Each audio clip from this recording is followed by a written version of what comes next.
If we were to combine Barbie and Bratz movies and maybe sprinkle in a little bit of a good plot and good character design, what would we get? That's right, Monster High. We all grew up watching Monster High. If you didn't, I'm sorry for your loss. But was it actually good? I found myself rewatching stuff I watched as a kid, and it turns out it was like the worst piece of media I've ever consumed in my life. I saw some TikTok about new Monster High, like, live action movie, and I was like, you know what, were the old movies even actually as good as I, like, built them up to be in my head? And that's what we're gonna be figuring out today. We're gonna be figuring out if it was just as good as I remember it. I forgot to mention, I'm in a completely different spot, and I know y'all are freaking out. Calm down. I know change is scary, but sometimes we have to put up with it. So the movie starts off with Draculaura describing her perfect Sweet 16 birthday. Well, Sweet 1600. She's a vampire, clearly. She pictures it as this big, extravagant, like, it looks like a prom almost. Honestly, I don't know what her Sweet 16 is supposed to look like. I just spent mine at CC's. It's got a tomato juice fountain, a epic salad bar, an ice sculpture of herself made out of fish spit.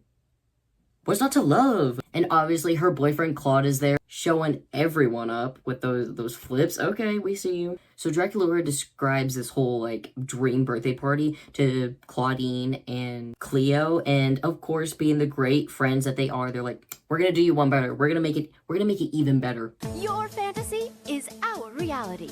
In fact, we're gonna make it even better. So Draculaura's birthday was on Valentine's Day. The holiday was created after her, hence the whole, like, heart birthmark. We'll get into how that happened in a second. So obviously, love is in the air.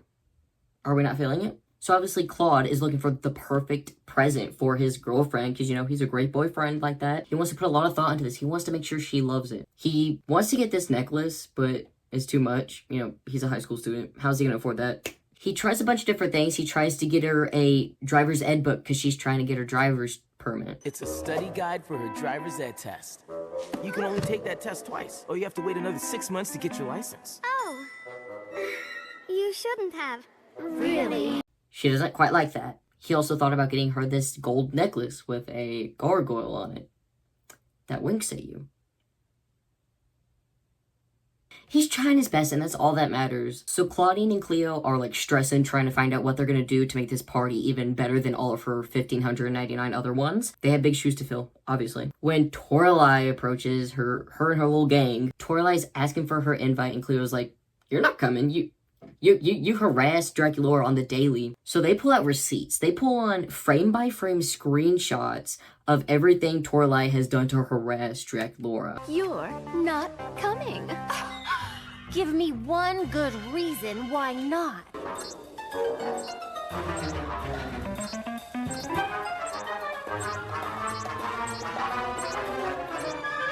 Who's taking these pictures? Who is standing there and letting Draculaura get harassed so they can take frame-by-frame pictures of these events? Draculaura, I'm sorry to admit this to you, but I don't think Toralei is your only enemy in the school. Someone else has it out for you. Since, of course, it's close to Valentine's Day, there's this girl named Cupid, and she runs a show at the school where she gives, like, the students dating advice. For example, a girl calls and she's like, I'm really in love with this dude, but it just feels like he can't see me. He just doesn't notice me. And then Cupid swipes him with some excellent advice. Let me ask you, caller. Are you invisible? Yeah, that's what I'm like saying. It's like he can't even see me. No, sweetie. Are you actually invisible? Oh, doy.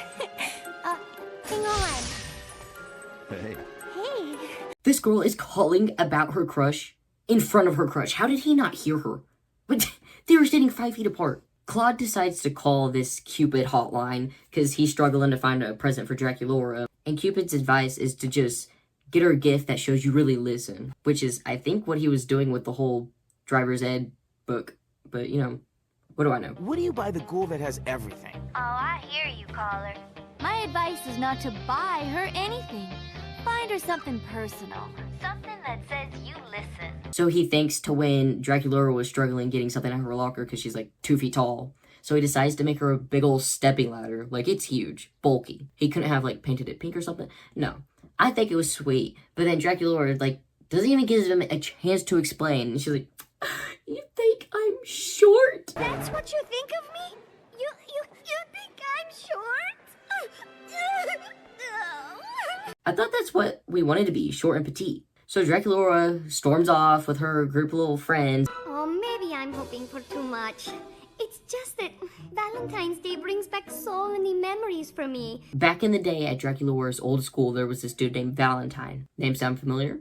Yeah, we'll get to that. He was popular with the ladies, you know. He was making them fawn over them, and then if they didn't, you know, fall for him, he'd do some weird, like, magicalness with his eyes. I don't know how to explain it, man. But out of all these girls he could have chosen, he chose Draculaura, and he was sweeping her off her feet for real. For no creature as fair as this, with eyes as bright as a full moon, with skin as soft as a ghost's kiss, and a heart as pure as snow, can possibly be a witch. Not guilty.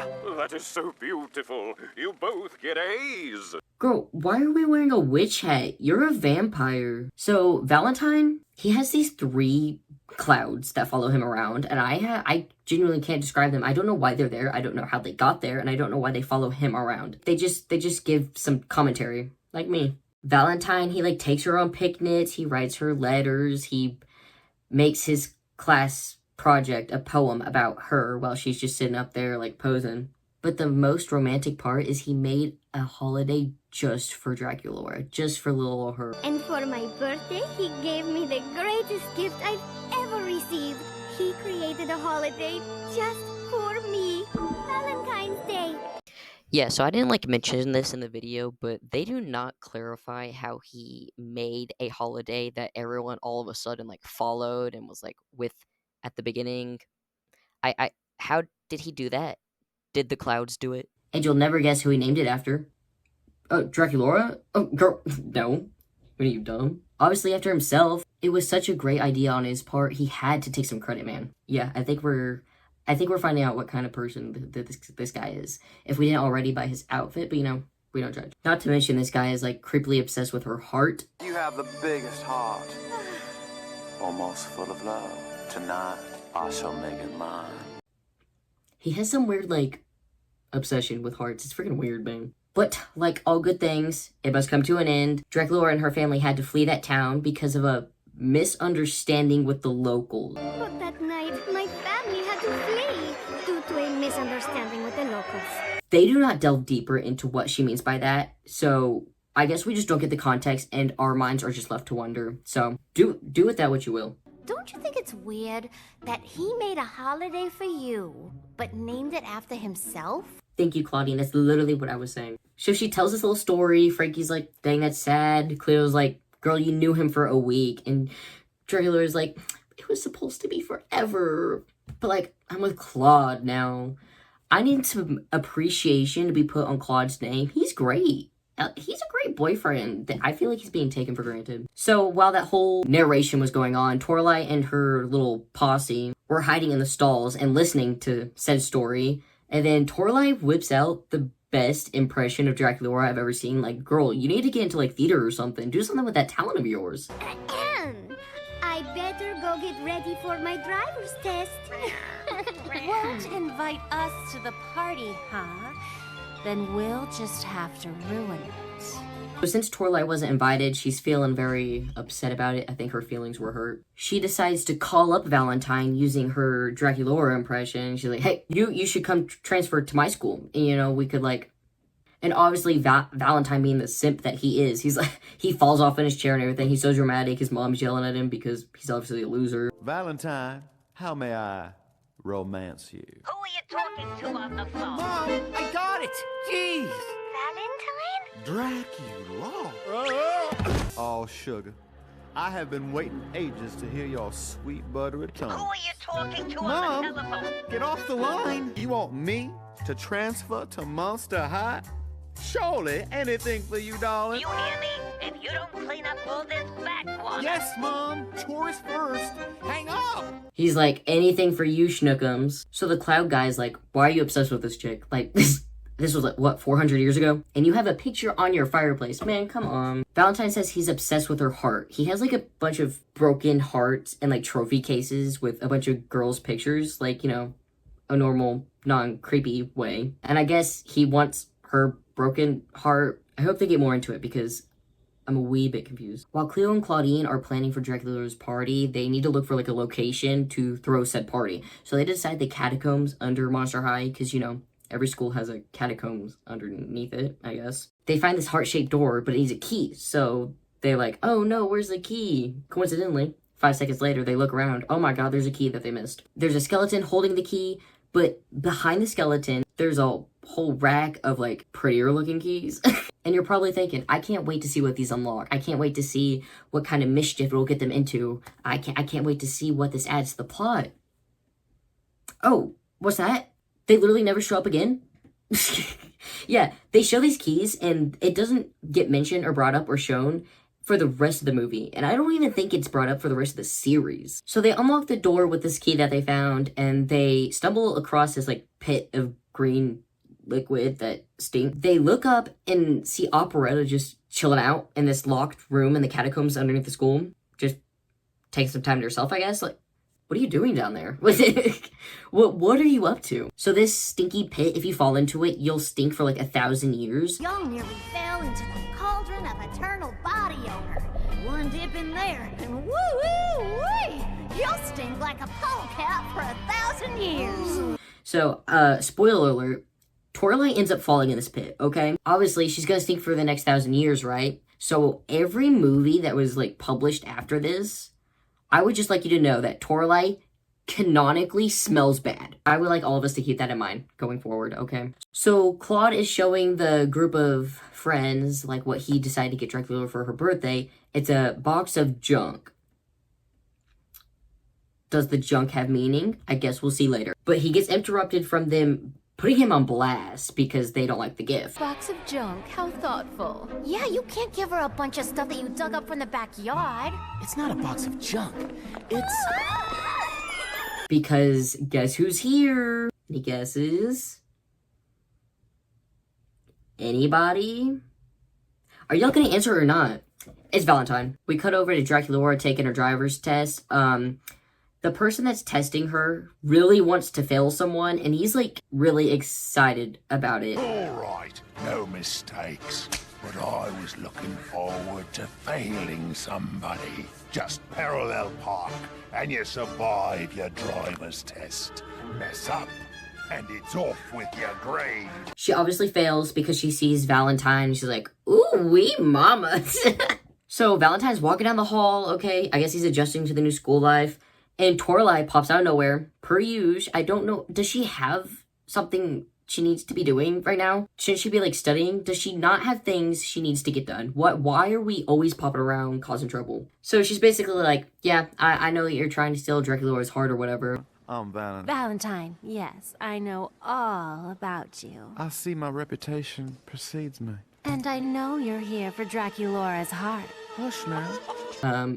They do not clarify how she knows. They never even hint at it. How does she know this? So she fills him in on how like Draculaura's dating Claude, and Valentine is like, obviously he's ready to like beat him up. He said, I'm tougher, I'm bigger, I'm stronger. Oh wait. Oh, that's not what he said. No, he was a total wimp and a scaredy cat. Toralei points him out and he's like, that's her boyfriend? That hunk of a man? I'm not even joking. He literally says, he sure is big. To help you get past her guard dog. The furry fella? Her boyfriend. Boyfriend? Relax. Claude doesn't have a romantic tuft of fur in his whole body. He's no threat. He sure is big. So Claude leaves, and before Valentine approaches Draculaura, he turns to Toralei and he's like, why are you doing this? Like, why are you so invested in this? Why are you doing this anyway, pretty kitty? Let's just call it a birthday present from the heart. Girl, just admit you have nothing else to do. Like, it's okay that you're bored. You don't have to lie. So Draculaura and Valentine start hanging out together. He's doing all these romantic things. And he has these sunglasses to, like, check to see if her heart is, like, full. I guess her heart needs to be full so he can, like, snatch it. And you're probably wondering, why is she letting this dude, like, sweep her off her feet when she has a boyfriend? You know, the most loyal and perfect boyfriend she already has, Claude. Don't worry. Her group of friends stop her to talk to her about it because they're like, hey, you're literally dating Claude. You need to pick one. You can't have both. What's going on with you and Valentine? What? What are you talking about? Everybody knows that you guys have been hanging out. It's all over school. We've been spending a little time together. So? So? Are you forgetting that you already have a boyfriend? Claude may be smelly and annoying, but he's not stupid. He's going to find out about this. I'm telling you this as your best girlfriend. You can't have it both ways. You gotta make a choice. So Draculaura is struggling. She doesn't know who to pick between Valentine, this dude she knew for a week that's kind of honestly being cringy with these romantic gestures, and Claude, who's shown time and time again that he is a loyal green flag, and she's still somehow having a hard time to choose, but she deep down knows the right answer, thank God. So she approaches Valentine. She's like, "Hey, we need to end this. I like Claude. We have a more real connection than what we have here, you know?" Obviously, Valentine cannot take rejection. I think we could have all seen this coming from a mile away. So he gets all like angry. He goes, "I will have your heart, darling." I didn't want to have to resort to this, but I'm gonna have your heart, darling. It was freaking cringy, man. I died a little inside when I watched it. So he like stares at her intensely. Then all of a sudden she's like all over him, like knee deep in love, okay? I think he like hypnotized her or something. Is that something that vampires do? I'm not aware. So obviously Claude is like hurt. He is mourning the loss of this beautiful relationship him and Draculaura had, and these clouds just get in his face, and he's like, "You got dumped." But that's not even the worst part. They sang it. You got dumped. And of course, Toralai's creeping in the corner watching this all go down. Go do something. Go like study to go get into a college. Do something with your life, man. Oh, you don't have a life? Go make one. You seem to have all the time in the world. So Draculaura's friends, they're like trying to find her, and they finally run into her in the hallway, and they're like, "What, bro, what's your deal? Why'd you dump Claude? Why are you acting like this?" Draculaura, we need to talk like now. Where have you been? With Val, I had all my classes changed. That way he and I will never be apart. In a world full of Valentines, be a Claude. Honestly, oh my god, I should make motivational quotes. So Claudine's like, "You better not be acting like a fool at your birthday party that, you know, me and Cleo have spent this whole time trying to prepare for you." And she's like, "Oh, actually, I'm not going. I'm gonna spend it with Valentine." Yeah. Better not be acting all weird like this at your party. I can't make it. What? Valentine says he has something extra special planned for my birthday. It'll be heart-stopping. And of course, Toralai has to jump in and give her 2 cents after this because, you know, we've established she has nothing better to do. So the friends are like, "Yeah, this is weird. We need to call someone." Call 911, call her parents, you know, call the principal, I don't know, tell a trusted adult. No, they call Spectra, the girl that's constantly sneaking around taking pictures and posting on her blog. So Valentine and Toralai are just staying in a hallway talking very loudly about their devious plan. And Spectra, of course, like video records all of it, and she's like, "I need to go tell the others." This is so juicy. I better send this video to the ghouls fast. And this talk they have helps me understand a little bit of what Valentine's goal is. So he wants to fill up Draculaura's heart with love and then break her heart so he can then later harvest it. I'm a genius, man. Oh my god. But if he doesn't fill up her heart fast enough, which is the deadline is on her birthday, coincidentally, then she'll just be stuck loving him forever, and then eventually she'll just love no one and she'll be like a zombie. I don't know. It's kind of, I'm confused. But I'm still a genius, okay? Don't get it wrong. So obviously the girls tell Claude, and he acts very boyfriend material about it. A spell? Steal her heart? Oh, I'll pound! So they're like, "How do we fix this? Who knows the most about love?" So they're like, "My girl Cupid." So they call up Cupid, and they're like, "Girl, we have a love emergency." Cupid, it's a love emergency. So Cupid's like, "The only way to break the love spell is to shoot her with my bow. So we don't have to deal with this mess ever again, okay? The problem's solved. If she's not alive, we don't have to deal with her anymore." They're sneaking up on Val while he's like hanging out with Draculaura, and he keeps putting on his sunglasses, like, and nobody's questioning it. Bro, it is not sunny inside, and even if it was, you're a vampire. You can't be around the sun, so why do you have those? So then Cupid's like, 1 arrow won't be enough because his power is so strong, so she puts 2 arrows in the bow, and she goes to shoot it, but then Toralai, showing up again, hiding behind a vending machine, like, bro, it's genuinely making me so annoyed, because how does she have so much free time, and why does she care so much? She is the level of hater that I strive to be in this world. So anyway, she throws a paper airplane at Cupid right as she's about to shoot, and apparently this paper airplane that is flying super stinking slow. You'd think it just saw its long lost love in the hallway and it's running towards it with how slow it was moving. It messes her up enough to like full on. So she ends up shooting herself and Claude, and they like fall in love. Yeah, okay, so that dude just got kidnapped by this green tentacle. Oh my god, somebody help him. So Cupid and Claude, they're like loving on each other. They're having the greatest time of their life. And Draculaura and Valentine, they're loving on each other, having the greatest time of their life. Everything seems fine, without any context, and that's great. So Draculaura's friends are trying to find a way to like break this spell so they can get Cupid back, so they can, you know, get Cupid's help to fix Draculaura. So they break into Cupid's office, and while they're in there, the phone rings. Someone's needing help with their little love quest. So Abby, you know, my queen, my absolute diva. I freaking love her, man. She's the most real character on the show. She decides to answer and give her love advice, which is obviously great. She not here. I'm Abby. I help. Well, I like this school, but I don't know how to talk to her. Be direct. Do not waste breath on flowery introductions. Say, hello, I like you. You like me? See? It's easy. Okay. I am natural. You on with Abby, where love is not game.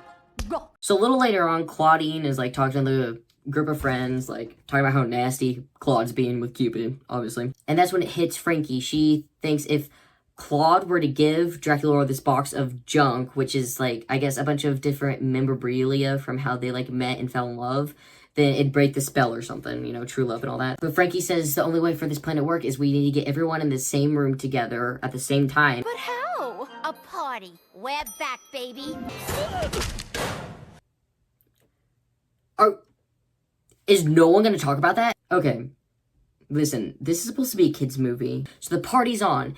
Everyone managed to get an invite. So everyone's there. They're throwing down. They're dancing. We're having a great time. And the end of the movie party, you know what that means. It means some fantabulous outfits that only 2 of the characters are wearing. Okay. Their friend's life may be in danger, but they said they were not going to save her life looking so bland and boring. And I love that for them. So while they're talking about their plan, Toralei sweeps in. Of course, again, we've clarified, she's bored, she's lonely, come on, she needs some friends, man. She sweeps in and takes the bow, and she's shooting a bunch of different people, make them fall in love. So the girls come up with this plan to use Claudine as bait while the others sneak up there and get the bow from Toralei. So Claudine's flipping around, she's running, she's doing some parkour. But in the middle of one of her jumps, she like howls. It was freaking... I cringed so hard when I saw it, man. I'm sorry, Claudine. I love you. I really do. So she gets Scott, and she falls in love with the dude that's in love with the tentacle. Don't ask me. I don't know the point of his character.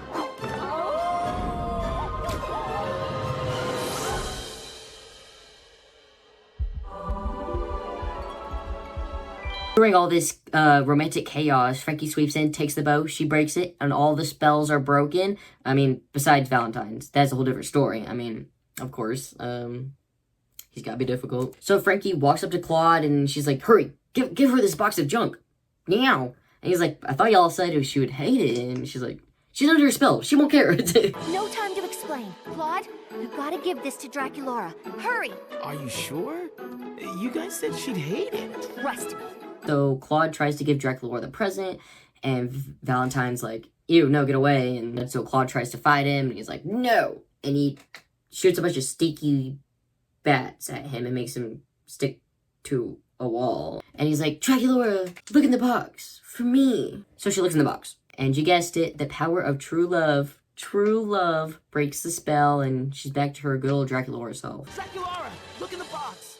The spell Valentine put on Draculaura was powerful, but I knew there was one thing stronger. Hey. Real, true, mind-blowing love. Everything about Val was faker than a vampire's tan. Even on Valentine's Day. So then Valentine starts throwing a little hissy fit because, you know, he's a toddler trapped in a grown man's body. You're not convincing me that this dude is a high schooler. So he's sitting there throwing his fit. Draculaura backs him up against the, like, stinky pit. And then Toralei falls on his head. And then they, like... I wish I could say drown. No. They get stinky, okay? And then Toralei, this absolute fool, this absolute dummy, decides to lick herself with the stinky juices on her. Like, bro, what are you doing? So Valentine's like, oh my god, my power's gone. The girls don't like me anymore because I stink. And the Cloud's like, you know, rub it in his face. My power, it's gone. What was the purpose of these clouds? What were they doing here? Were they here for comedic relief? Because, girl, I was already here. So with his power being all stinked up, all the broken hearts in his trophy case, they get, like, fixed and all the girls are now not depressed. They took their Zoloft, don't worry. So Draculaura and Claude kiss, they're happy. She throws a stick and he goes and fetches it. I don't like that one bit, but we don't have to talk about that. We could pretend it was not happening. She gets her car and Claude gives her the book and he's like, I think you're gonna need this. It was super cringy. Don't worry about it. And Claude ends up getting Draculaura the necklace he wanted to get her. How did he get the money for it? It never tells us, so we either have to assume the best or assume the worst. Personally, I'm gonna find a middle ground. So that is all. That is Why Do Ghouls Fall in Love, Monster High. I hope y'all enjoyed. If y'all want to see me react to more Monster High movies, let me know. Remember to like, subscribe, and comment. You know, please. I'll see y'all later. Bye-bye.